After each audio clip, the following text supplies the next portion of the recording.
حضور اکرم صلی اللہ علیہ وآلہ وسلم کی یہ شان کریمی، یہ شان رحمت تھی، آپ خاموش رہے۔ انہوں نے پھر سوال دہرایا،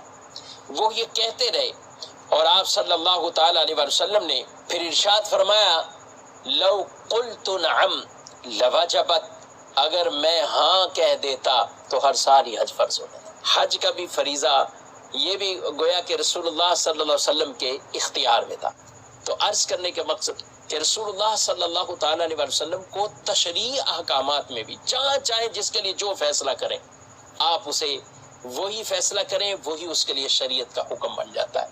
یہ تو آپ کے اختیارات ان چیزوں میں۔ اور اگر ہم دوسری طرف آئیں کہ کبھی آپ درخت کو بلائیں، درخت بھی آپ کا حکم پا کر حاضر ہو جائے، جانوروں سے آپ کلام کریں، پتھروں کو اشارہ کریں تو وہ پتھر بھی جو ہے وہ آپ کی طرف آئیں، وہ کلمہ پڑھیں، وہ درود و سلام آپ پر پڑھیں، آپ اشارہ کریں تو بادل آپ کا حکم پاتے ہوئے بارش برسائے بھی، بارش ختم بھی کرے، آپ اشارہ کریں تو چاند کے ٹکڑے ہو جائیں، آپ اشارہ کریں تو ڈوبا ہوا سورج واپس آ جائے۔ یہ ان چیزوں پر بھی رسول اللہ صلی اللہ تعالی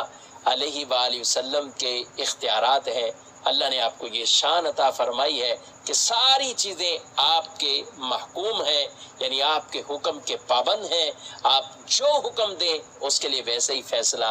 ہو جاتا ہے۔ ساری چیزیں آپ کے محکوم ہیں، یعنی آپ کے حکم کے پابند ہیں، آپ جو حکم دیں اس کے لیے ویسے ہی فیصلہ ہو جاتا ہے۔ اگر ہم ان لوگوں کے طریقے سے اس لفظ کا مطلب لیں خیر کثیر جمع کرنے کا، تو پھر اس سے مراد تو یہ بنتی ہے کہ حضور پاک صلی اللہ علیہ وآلہ وسلم جو ہیں وہ نوز باللہ اپنے طریقے سے اپنی مرضی سے دین لوگوں کو سکھاتے رہے ہیں، اور جتنے بھی نبی آئے ہیں ان لوگوں نے، ان سارے انبیاء کرام نے اپنی مرضی سے لوگوں کو دین سکھایا ہے۔ اگر اس طریقے سے ان کا مفہوم لیا جائے جس طریقے سے یہ مولانا صاحب نے بیان کیا ہے خیر کثیر کا مطلب، تو پھر اس کا مطلب ہے کہ حضور پاک صلی اللہ علیہ وآلہ وسلم لوگوں کو یا امت کو اپنی مرضی سے دین سکھا کر گئے ہیں، جو بھی دین کے احکام ہے وہ انہوں نے اپنی مرضی سے سکھائے ہیں، جبکہ یہ مطلب نہیں ہے، یہ مطلب بنتا ہی نہیں ہے۔ نبی تو جو ہوتے ہیں وہ اللہ تعالیٰ کے حکم کے مطابق چلتے ہیں، اللہ تعالیٰ کے حکم کے بغیر کوئی بھی دین کی بات نہیں کرتے، یعنی کہ جو اللہ تعالیٰ نے دین ان پر نازل کیا ہوتا ہے وہ لوگوں تک پہنچا دیتے ہیں۔ لیکن یہ لوگ سمجھتے ہیں کہ خیر کثیر کا مطلب یہ ہے کہ نبی جو ہیں وہ نعوذ باللہ اپنی مرضی کرنا شروع کر دیتے ہیں اور اپنی مرضی سے لوگوں کو دین سکھانا شروع کر دیتے ہیں، جبکہ اس کا مطلب یہ نہیں ہے۔ اگر ان کے طریقے سے اس خیر کثیر کا مطلب لیا جائے تو پھر کیا نعوذ باللہ حضرت ابراہیم علیہ السلام جو ہیں وہ اپنی مرضی سے خلیل اللہ بنے تھے، اور جو حضرت اسماعیل علیہ السلام تھے وہ اپنی مرضی سے ذبیح اللہ بنے تھے، جبکہ یہ تو اللہ تعالیٰ کے احکام تھے، اللہ تعالیٰ کا حکم تھا ان کو، اللہ تعالیٰ نے ان کو جس طریقے سے دین سکھایا انہوں نے اس طریقے سے لوگوں کو دین سکھا دیا۔ اگر ان کے طریقے سے اس خیر کثیر کا مطلب لیں تو کیا حضرت موسیٰ علیہ السلام جو ہیں وہ اپنی مرضی سے کلیم اللہ بنے تھے، اور حضرت عیسیٰ علیہ السلام جو ہیں وہ اپنی مرضی سے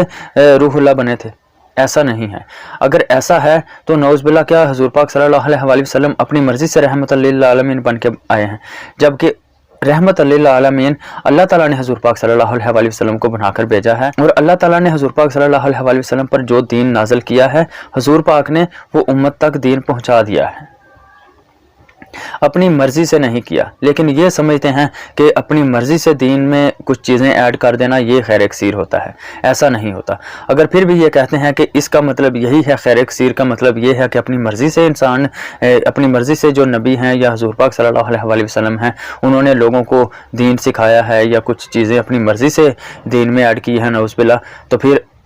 ان لوگوں سے یہ سوال ہے کہ جب جنگ حنین کے موقع پر حضور پاک صلی اللہ علیہ وآلہ وسلم کے دانت مبارک شہید ہوئے تھے تو آپ صلی اللہ علیہ وآلہ وسلم کی مبارک زبان سے ان کے لیے بد دعا نکل گئی تھی، تو اللہ تعالیٰ نے حضور پاک صلی اللہ علیہ وآلہ وسلم کو منع فرما دیا کہ آپ ان کو بد دعا نہ کریں، اللہ تعالیٰ چاہے تو ان کو ہدایت بھی دے سکتا ہے۔ تو پھر اس کا نتیجہ کیا نکلا کہ کچھ عرصے بعد انہی لوگوں میں جن کو حضور پاک صلی اللہ علیہ وآلہ وسلم نے بد دعا دی تھی، انہی لوگوں میں حضرت خالد بن ولید رضی اللہ تعالیٰ عنہ جو ہیں وہ بھی موجود تھے، انہوں نے کچھ عرصے بعد اسلام قبول کر لیا۔ اگر خیر کثیر کا مطلب ان کے طریقے سے لیا جائے تو پھر تو حضور پاک صلی اللہ علیہ وآلہ وسلم نے ان کو بد دعا دی تھی لیکن اللہ تعالیٰ نے منع فرما دیا، اور اگر پھر ان کے طریقے سے ہی خیر کثیر کا مطلب لیا جائے جس طریقے سے یہ لیتے ہیں تو حضور پاک صلی اللہ علیہ وآلہ وسلم تو چاہتے تھے کہ ابو جہل جو ہے وہ بھی آگ سے بچ جائے، وہ بھی دوزخ سے بچ جائے، وہ بھی کلمہ پڑھ کے مسلمان ہو جائے، لیکن اللہ تعالیٰ نے فرما دیا ہے کہ جس کو ہم نے ہدایت دینی ہے اس کو ہدایت ملنی ہے، اور جو ہدایت کا طلبگار ہوگا اس کو ملے گی۔ تو اس سے تو یہ پتہ چلتا ہے ان دو واقعات سے کہ حضور پاک صلی اللہ علیہ وآلہ وسلم خیر کثیر کا مطلب جو بنتا ہے وہ یہ نہیں ہے جس طریقے سے یہ کہتے ہیں کہ حضور پاک صلی اللہ علیہ وآلہ وسلم نعوذ باللہ اپنی مرضی سے دین سکھا کر گئے ہیں، نہیں۔ خیر کثیر کا مطلب یہ ہے کہ وہ تو رحمت للعالمین تھے، وہ تو چاہتے تھے کہ سب لوگ مسلمان بن جائے، لیکن دین اس طریقے سے چلنا ہے جس طریقے سے اللہ تعالیٰ نے چاہنا ہے۔ اللہ تعالیٰ حضور پاک صلی اللہ علیہ وآلہ وسلم پر دین نازل کرتے گئے اور حضور پاک صلی اللہ علیہ وآلہ وسلم عوام تک، امت تک وہ دین پہنچاتے گئے، لیکن ان لوگوں نے قسم کھائی ہوئی ہے کہ دین کو اپنے فرقے کے مطابق بیان کرنا ہے، دین کو اپنے فرقے کے رخ کی طرف موڑ کے رکھنا ہے۔ اس کے لیے قرآن کی نفی ہوتی ہے، قرآن پاک کی آیات کی نفی ہوتی ہے، اللہ تعالیٰ کے حکم کی نفی ہوتی ہے، حضور پاک صلی اللہ علیہ وآلہ وسلم کے فرمان کی نفی ہوتی ہے، تو ہو جائے۔ ان لوگوں نے صرف اپنا فرقہ بچانا ہوتا ہے۔ اگر یہ کہتے ہیں کہ خیر کثیر کا مطلب اپنی مرضی کرنا ہے، نعوذ باللہ، تو پھر یہ ہمیں ان دو واقعات سے ثابت کر کے بتا دیں، جو حضرت خالد بن ولید والا واقعہ ہے جب ان کو بددعا دی تھی اور ابو جہل جو ہے اس نے کلمہ ہی نہیں پڑھا تھا۔ اللہ تعالیٰ سے دعا ہے کہ اللہ تعالیٰ ہمیں اس دین پر عمل کرنے کی توفیق عطا فرمائے جو دین حضور پاک صلی اللہ علیہ وآلہ وسلم لے کر آئے ہیں اور انہوں نے امت تک پہنچایا ہے،